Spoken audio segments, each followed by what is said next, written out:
of our life? God. Sino ang pinag-uulan ng ating buhay? Ang Diyos. But God gives us wisdom. Pero ang Diyos ay nagbibigay sa atin ng mga pinag-uulan. Right? So that's why God wants to restore our life. Kaya nais ng Diyos na ipanahuli, panumbalikin yung ating God buhay. will give us revival. At gusto ng Diyos na magkaroon ng revival sa atin His redemption. sa pamamagitan ng kanyang pagliligtas. So remember, Kaya kailangan alalahanin natin. God wants to revival through your life. Alalahanin natin gusto ng Diyos magkaroon ng revival sa pamamagitan ng ating mga buhay. So that's why we will be busy. Kaya magiging busy po tayo. When you see the revival, you have a busy. Kapag nakita po natin yung revival, magiging busy po I'm tayo. very busy. Magiging busy po tayo. So this week, I'm going to Palawan. So ngayong linggo, pupunta po siya ng Palawan. Because there are 40 churches that they want to do this. Dahil maraming mga simbahan doon, apat na pong simbahan naghihintay para gawin ito. And I go to the Chiang Mai. At pupunta siya ng Chiang Mai. We go to Himland. Bumili sila ng malaking malawak na churches. They want to join. At maraming mga simbahan din na makikisali dito. Bakit? God, remember. Kaya dahil inalala sila ng Diyos. Do you know the Saul? Alam si Saul? Do you know the name of the Saul? Ano yung pangalan ni Saul? Samuel. Samuel. The meaning of the Samuel is God remember me. Ang ibig sabihin ng salitang Samuel ay naalala siya ng Diyos. His mom prayed for him every day. Ang kanyang nanay ay nananalangin sa kanya palagi. God remember me. Alalahanin mo ako, ang Diyos. Use my body. Gamitin mo ako. Give us your son. Bigyan mo ako ng anak. And then when God remember her. At anong nangyari? Nakita po natin, inalala siya ng Diyos. And then there's Samuel, so the revival. And then itong si Samuel, nakita niya yung revival ng Diyos. We want to see the revival, right? Nais natin makita yung revival, tama po ba? Yeah, that's why we need God remember me. Kaya kailangan din natin yung ganito mapakayagan. Kailangan natin mautuwa at inaalala din tayo ng Diyos. That's why we need to the Samuel project. Kaya mayroon na naman po itong Samuel Project. So we want to see the revival. Dahil gusto natin makita yung revival. So we need the revival. So revival, kailangan natin Where? Revival the church. sa church, So through the Samuel project. sa pamamagitan ng Samuel So Project. that's why we are busy. Kaya magiging busy po tayo. So when you are busy, At kapag naging busy, so we need to make a noun form, not a verb. Noun. kaya bubuo tayo ng pangalan. So we say busyness. Kaya busyness. Right? So I don't want you to be busy. Ay, ayaw na po maging busy na po tayo. When God use your life, Kapag ginamit ng Diyos ang buhay niyo, when your life is busy, when you see the revival, kung makikita niyo ang revival, your business, ang inyong magiging negosyo, your business will lead your life. ang negosyo niyo, ito yung papahalagahan niyo sa buhay. We do not look for the business, Hindi natin tinitingnan itong negosyo ito. but we want to the business for the kingdom of God. Ang gusto niya sabihin, hindi lang sa negosyo, kundi yung pagtatrabuhan natin, hindi po negosyo, kundi paggawa po natin sa kaharian ng Diyos. Business. B. Bible. The Bible. In us. Bible in us. Right? S. For. Society. Para sa ating sosyal. That's why we invest. Kaya nag-i-invest sila. Invest. For what? For this nation. Nag-i-invest sila sa bansang ito. That's why let us enjoy. Kaya mapagalan tayo. Why? The joy of the Lord is our strength. Bakit? Sapagkat ang kagalakan ng Panginoon, ito yung ating kalakasan.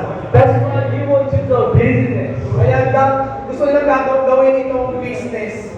Bible is in us, Ang Bible, ang Biblia po para sa atin. but that is for the society. At hindi lang para sa atin, para sa ating sosyedad. We need to invest At our life at kailangan i-invest, ibigay, ilaan For natin this ang mga nation. buhay sa bansang ito. Let this Philippines At ang bansang Pilipinas will see the ay revival. nakita yung revival. This nation Ang bansang ito will enjoy the strength of the Lord. ay mag-i-enjoy, masisiyahan, maganda.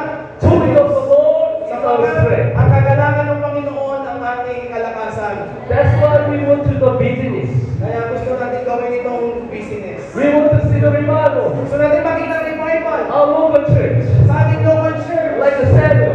Kagaya ni Samuel. That's why we do Kaya RCS. ang gagawin natin itong RCS. Resource. Resource. Why? The source of our life is Jesus. Ang source, ang pinagmumulan ng ating buhay ay ang ating Panginoon. But God made us a resource. Pero tayo ang gagamitin ng Diyos. God give you resource. At bibigyan tayo ng Diyos ng Amen. pinagmumulan. Today, we want the tilapia 5,000 we release.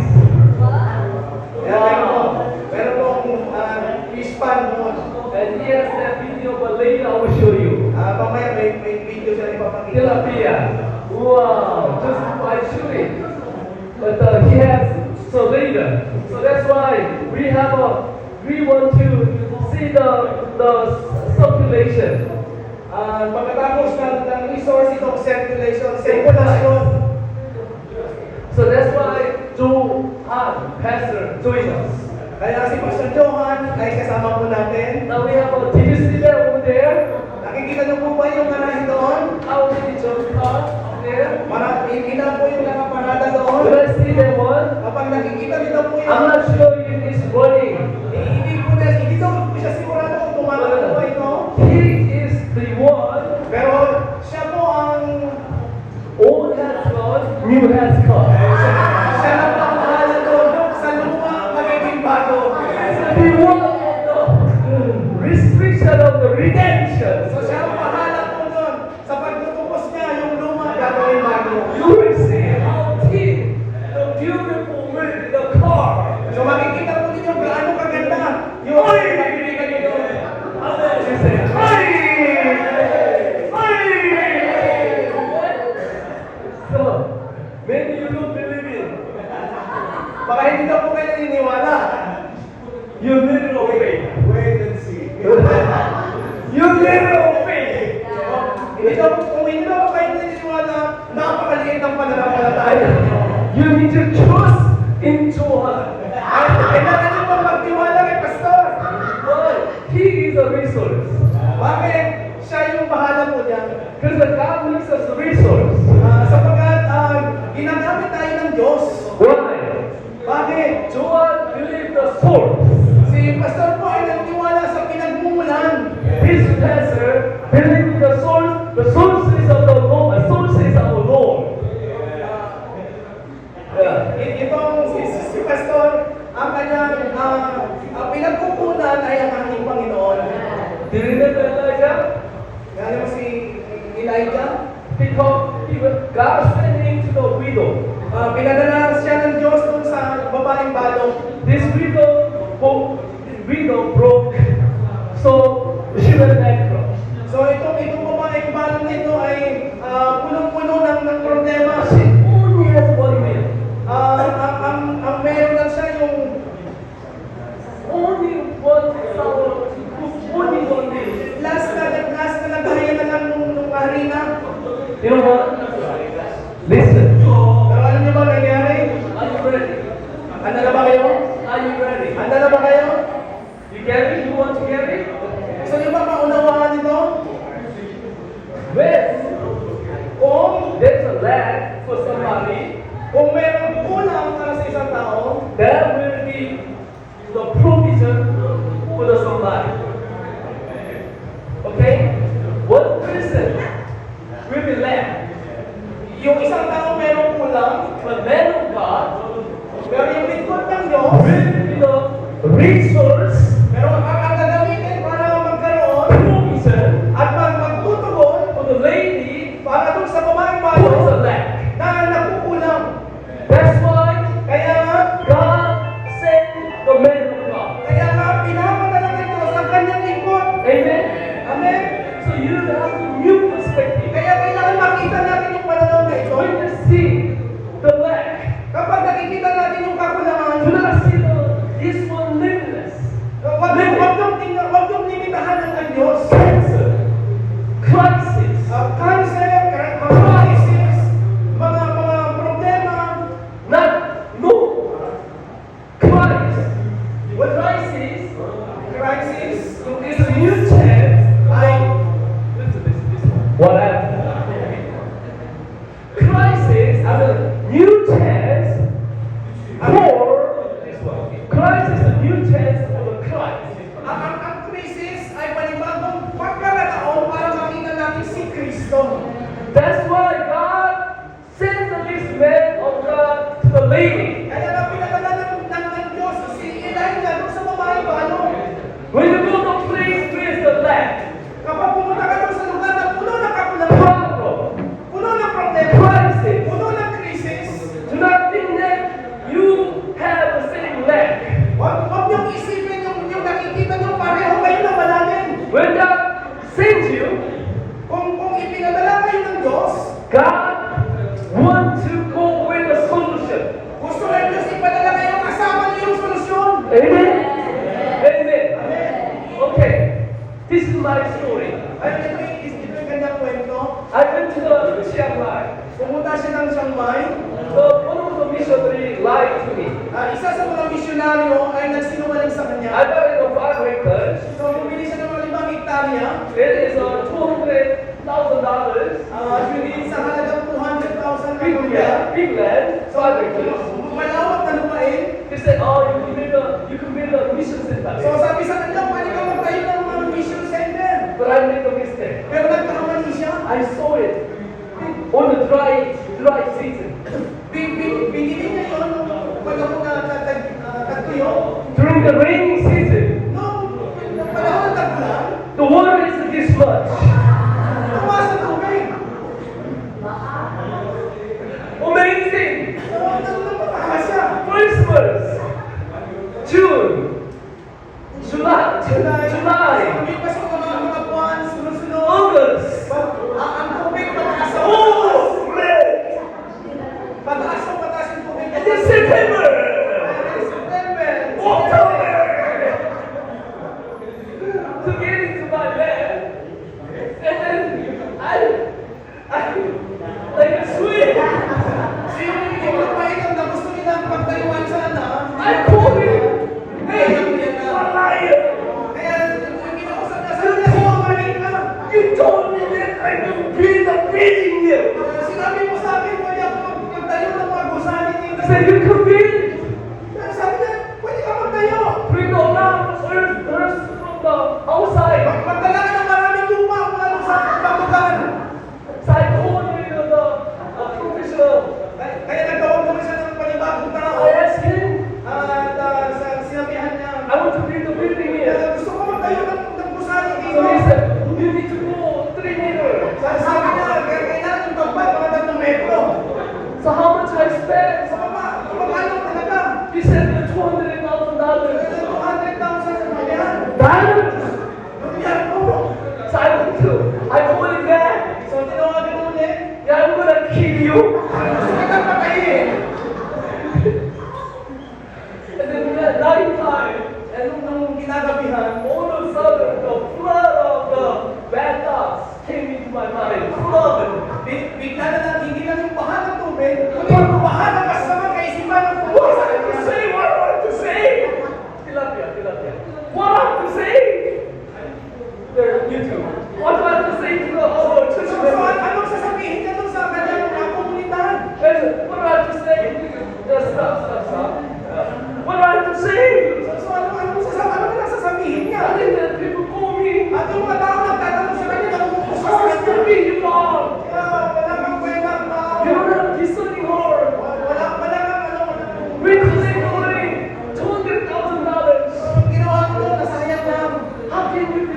leader. So, paano siya papaniwalaan bilang leader? Maybe they will not trust me. Baka hindi na sila magtiwala sa kanya. And one a.m., Kaya, 2 a.m., alas 2, 3 a.m., alas 3. I couldn't sleep. So, hindi siya makatulog. My wife, Ang kanyang asawa. why are you moving here and there? Bakit ba, parang salino? I couldn't say anything. Hindi siya makapagsalita. And then if I say anything, Kapag magsalita siya, why did you do that? baka puno ng galit kung masasabi niya. $200,000. So, baka sisihin siya, pagalitan siya. Oh, wala. Kaya nag-iisip siya, ano gagawin ko? When I opened the door, Kaya binuksan yung pinto. I went to the because Dahan-dahan siyang papalabas. my wife got angry. Gusto niya tumakas kasi baka pagalitan siya ng asawa niya. And then I came, And then, nung pagbalik niya, and then I went to not a bedroom, but I went to the living room. pupunta po doon siya sa sala nila. I went up. At siya'y lumuhod. I raised up my head. At titaas siya yung kanyang kamay. And I said, Lord, At sinabi niya, Panginoon, I surrender. sinusuko ko sa iyo. I surrender. Sinusuko ko sa iyo lahat ng bagay. I surrender. Sinusuko ko sa iyo lahat ng Lord, I bagay. went bankrupt. I went bankrupt. People would kill me. So nahanan niya, makapapatay na siya ng mga tao. People would bring something there, Misha said, So gusto ng mga tao sa kanilang plano, magtayo ng pagsabi. Pero anong nangyari? Nasayang yung pera. in the battle, Lord, you are my king. When I'm broken, Lord, you are my strength. You're my strength. Kung ako ito ron, You're my Lord. You're my joy. sa aking kagalangan. One of the hands. Nagpuli siya kasama sa Panginoon. Pagkatapos sa isang oras, I don't care. so bahala na. Wala na I sa don't pakialam. care. If I go bankrupt, I go bankrupt. So bankrupt. And then and then I pray. Nanalangin siya muli. All of a sudden, Bigla na nga. that's right. May naisip na naman siya. I can change that place. Fishing farm. Naisip niya naman siya. Tama. Nagkaroon siya nag-isipan ng solusyon. Fish man. And I can see, imagine me, myself, So na-imagine niya yung kanyang sarili. Jesus, Si Jesus na lista. tilapia.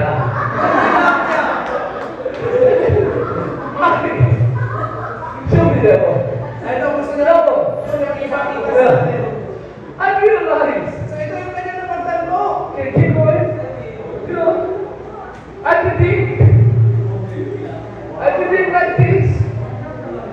So ito yung kanyang naiisip. Don't worry, this is not our fault. Okay ba yan? Hindi ko yan yun. My future, my future. Ito kanyang naiisip. Yeah. Anyway, I want to make like this. So ito ang gusto niya gawin. I feel like this is perfect place for this. Sa napagtanto niya, perfecto ang lugar nito para sa ganyan. So when I see, what is this? I go to the Mars. I go to the ocean. That ocean, universe, outer space. You can see it. So ayan po. That's what I feel like. So ayan po, napakaraming listahan. And now, from the time, At ngayon po, ang panahon ng pagpaparami ng isda. I dream. So, yun po kanyang The dream that 100,000 million tilapia is mine. naiisip mo na napakaraming mga isda tilapia ay And I pick up the phone to the man who lied to me. at tinawagan niya yung taong nagbenta sa kanya ng Thank you. Salamat sila! But I'm gonna kill you. Pero papatayin mo kita! Anyway, today, I released that one in our farm. Ngayon po, papakawalan na. Ilalagay na yung mga isda doon. Do you have a video? Here. Yeah, we cannot show, right? Now, guys, take time. Later. Anyway, so we started already. So now, Denmark, and that's why, you know what? God gives us a resource. Kaya nga po, binibigyan tayo, pinag-provide ang Diyos sa atin ng ating pangangailangan. Do not look for the land. Huwag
Libya, speak to the mountain.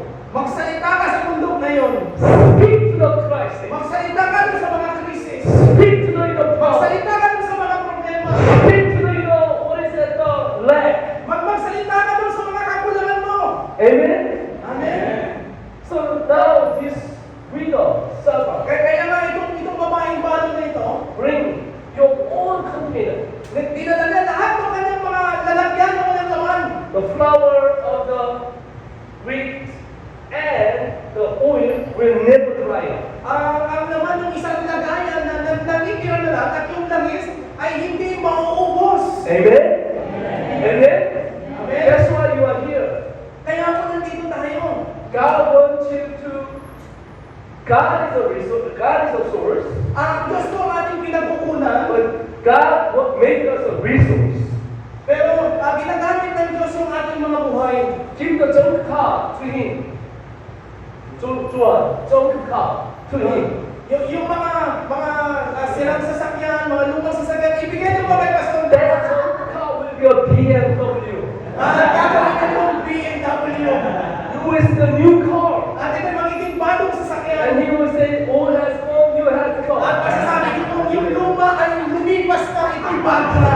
And then he will make a celebration. At ito'y po yung ating mga ikutin. Amen? Amen. Amen. That's why we have a solution. Kaya po meron po tayong solusyon. Yeah. How? Paano? Ano pong solusyon? Same point. Same. Pagbenta. We have to sell Jesus Christ. Gusto natin ibenta, hindi po yung We benta. have to sell the blood of Jesus Christ. Gusto natin ibenta, We want to sell the blood of Christ. We Ito want yung to- ibibigay natin, ipapalit natin. Amen? You are the best seller. Tayo po ang mga magigiling na tagapagbenta. The gospel. The gospel seller. Nagbibenta ng mabuting balita. You know, we opened the second Echo Church. So mga kapasok po ng ikalawang Echo Church. Video was the second Echo Church. So may picture po tayo sa Yeah, this is the second. First. This is the second Echo Church. ikalawang Echo Church po. Ang ating nabuksan na. So when you sell Echo Church, we will go and sell everything for you guys. So kapag nagbukas po tayo, pupuntahan po natin yan, nakaayusin natin. It was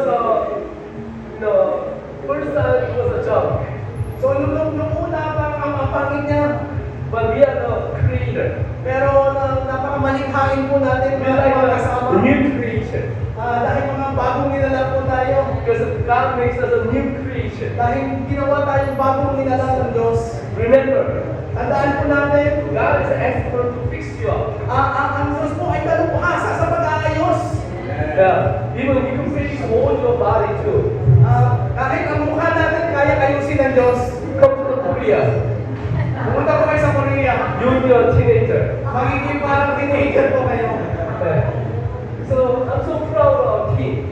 So, pinagbabalaki po tayo. Look at this. Pinagbabalaki If po we unite, natin.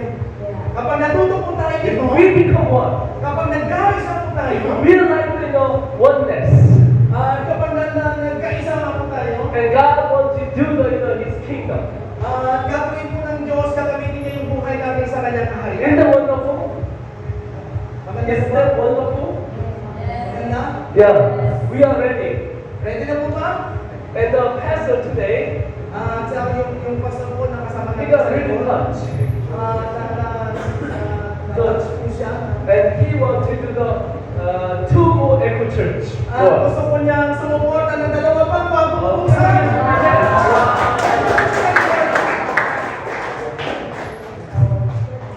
This is our second restaurant, and now we are remodeling. Now we are almost finished in our remodeling, and we are really thankful for all your prayers and all your prayers. You know what?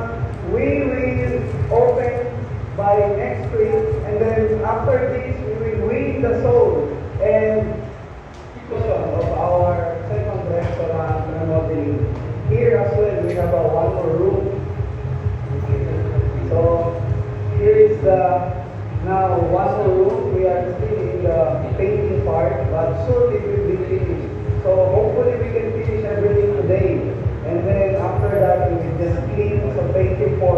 your support in this our second restaurant. And we really pray that through this one we can mobilize the Philippine churches. Okay, now what And see the happened? revival. We open the church. Thank you so much. Keep on finish off the result. Sunday, 40 or 50 people, they come. So meron po ipapakita dyan, nagsisimula na po yan na mag-operate. Ang business po yan, pagtitinda, nagsisimula na. At yung pag-church po ay nagsimula na rin. Ayan po. Now, this is how we worship right now. So ngayon po ganun sila nananampakan din. Evangelism. Nag-i-evangelize. So now, we have a great opportunity through this Echo Church. So napakalaking pagkakataon at pribilehiyo po itong Eco Church na ito. So now, we settle down number 3. Kaya may inaayos namin po. Pangatlo. You will be the number 4. At magiging pang-apat po ako. This why As second Echo Church to learn. yung asawa ko po ay nandun ngayon sa ikalawa. Yun po yung sa video nila, nandun po siya naging So number 5, number 6 is you. So yung mga susunod pa po, ano po Wow. kayo? Yes, your turn. Kayo na po susunod. So we always make it double. Kaya minsan gusto po nila magiging doble ito. Well, you have your church, Kasi meron kayong simbahan, but we have one more church. and then Evangelism. meron pang isang Eco Church na nakakagawa tayo ng evangelism. So now, not only this, Kaya itindang ito. Korea, that I sent you. So I want to show our Echo Church in Korea. Meron pa po siyang ipapakita na Eco Church din sa Korea. This is the third Echo Church, Sa pamamagitan ng Eco Church na ito, and you can see our place. tingnan niyo po yung kanyang lugar. This is the big third week. Can you go really fast? Fast twice. 저희도 TV를 손을 하게 됩니다. 장식을 더 멋지게 했습니다. 네, 반대는 와, 멋진데 등이고요. 이제 와, 맞아. 괜찮습니까? 자, 네, 반대. This is our Echo Church. Yung po yung Eco Church na sa Korea, Now we are bringing your students. pupunta po dyan yung mga estudyante. And now you can see.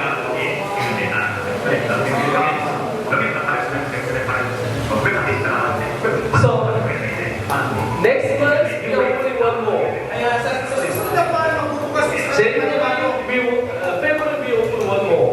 February, magbubukas March we open one more. March, magbubukas ulit. We raise up the whole young generation. Grabe naman sinasanay po sila dyan ng mga kabataan. Now we are teaching At sila yung nagtuturo English. ng nag-English. We are teaching Tuturo sila math, science, education. sa edukasyon po. And then through that we share the gospel. At sa pamagitan ng kanilang pagtuturo, isinisingit nila tinuturo ang mabuting balita. Next, and you can see, and not only that, At hindi naman po yun. we open the restaurant. Restaurant. Korean restaurant. Bukod dyan, may mayroon pa mga restaurant. Two. Dalawa. And I want to show this one. Ipapakita po niya sa atin. So every Sunday we worship. So tuwing linggo, sumasamba po sila dyan. We want to reach out the whole nation. Nais silang abutin ang lahat ng bansa. Anything that you have to send, show. Whatever you want to show, you want to show. So lahat ng pwede lang ipakita din. Welcome to Above Coffee. This is our coffee shop. So yan ang kanilang You can see that we are opening a coffee shop. coffee shop. The name is Open Coffee. Yeah. So in Philippines, we want to start this coffee shop. So naisitin nila magsimula ng coffee shop dito sa atin. This is the restaurant. Yan po yung restaurant. And keep going. This we made it inside. So we have one more restaurant. So At meron different kasi times. meron kasi isang restaurant. So now we are opening the door again and again. So ngayon magbubukas sila ng pinto at magbubukas at magbubukas. So now now you have who is come from now on. Ngayon mag-isip po kayo sino na ang susunod. Your turn. Kayo na po ang kasunod. Amen. So we will wait for you. At kaya sila po naghihintay lamang. Okay. Let's stand up, everybody. Everybody, let's stand Kayo up. po tayong lahat. So we will pray. Tayo po yung mananalangin. Let's do the 7 summer project. Alright? RCS. RCS. Resource. Resource. And circulation. Circulation. And sale. Kaya sabi ni Panginoon, ang lahat ng katawan ng We pray in Jesus' ito name. ang aming dalangin sa pangalan ni Jesus. Amen. Amen. You may be seated. You may be seated. Ito mga kapatid po tayo. So I have an announcement.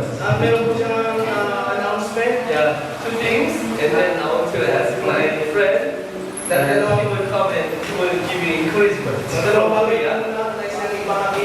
Anyway, so I have an announcement, advertisement. So meron po siyang announcement sa atin. Next week, Sa mga susunod na linggo, we have a national rally. so merong national rally. 10 here. Merong kampo dito. So how much is that 2 nights and 3 days? 100 pesos. Only 100 pesos. So Fully. sa So we said you are the champion. idol natin, So, so may mga kampiyon. Bring the all of them. So pwede niyong isama lahat ng mga From the members kid mula sa mga bata. to the 100 years old. So hanggang kung meron po isang taong po lang. From the hospital, bring them. Okay, so the reason why we want to this camp, So ang dahilan po bakit kami may ganitong camp, you know, we want to do the band, right, together. nais po natin gawin yung band po. But for you guys, it's very hard to explain and change them all. So pero para po sa inyo minsan, napakahirap po ipaunawa sa ating mga miyembro kung ano itong ating ginagawa. So when your church members come, Kaya kung maisasama ninyo we sila, will explain everything. kami na po ang magpapaliwanag sa kanila Yeah, 2 nights and 3 days. sa loob ng mga araw ng kape. And then we will explain why So ipapaliwanag How? natin paano, and how to. paano gawin. And then also I want to ask them to join you. At gusto niyang hamunin po sila na samahan kayo, tulungan kayo. So I know that you want to the Echo Church. So alam niyo po na nais din po I natin know gawin that itong Echo you Church. want to see the revival. Sapagkat gusto natin makita yung revival. But the word that you say, sometimes people don't believe. Pero minsan, yung pagpapaliwanag natin, minsan parang hindi nila pinapaliwanagan. So singing is a believing. Singing is a believing. So kaya yung kung makikita nila, maniniwala sila. So that's why we want to show them. Kaya gusto nilang ipakita sa kanila. And we want to pray till next year, Kaya pinapanalangin po natin hanggang sa susunod na taon, around this time, sa mga ganitong araw din po, 2026 December. So, December next year, We want to have 20 Echo Church. ang pangalan po natin is 20 Echo Church. So we want to transplant to your ministry. So, at ang gagawin po natin dito, kaakibat ng ating mga ministeryo. So we need your team. Kaya kailangan po natin ang inyong mga team, ang ating team. So that's why you bring every of people, church members, even kids, like small kids. Kaya kung kaya po natin kumaan ng dalhin natin buong church natin sa kampo ito. Okay, why? Because small kids they gotta come because they are parents. Sapagkat yung mga bata, kasama yung kanilang mga So we will magulang. take care of all the small kids. So may mga mag-aalaga sa mga bata. So parents can focus on Para may edad na mga magulang na and let them makakalimutan na play maayos. together here. May mag-aalaga sa And we go to the children camp too. mayroon din silang mga mga bata. From second church. I mean that's very sad.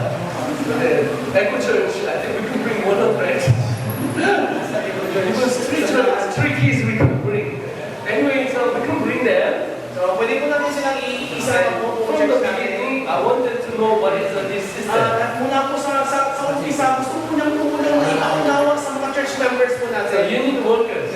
Sapagkat kailangan po natin ng mga katuwang. So in Korea, it's the same way. So sa Korea, ganun din po yung kanilang ginagawa. So we have a camp. Meron silang mga camp. We bring all every generation. Dinadala nila lahat ng henerasyon sa simbahan. And then we separate Pinagbubukod nila children, ang mga bata, teenager, mga teenager, mga kabataan, young adults, so mga kabataan, and the parents, at mga magulang, and we separate. mga edad. So During the binubukod po. daytime, we have a different classes. Meron iba-ibang mga klase sila. And then we show them how to do them. Pinapakita nila, pinapaliwanag pa paano ginagawa ito. And a lot of pastors, Kaya napakarami mga pastor, idea, I want to join. Napakaganda ng ideya ng ganyan. Gusto namin sumali. Kaya lang hindi kami naiintindihan ng aming mga miyembro. You can just pray. Kaya pwede niyo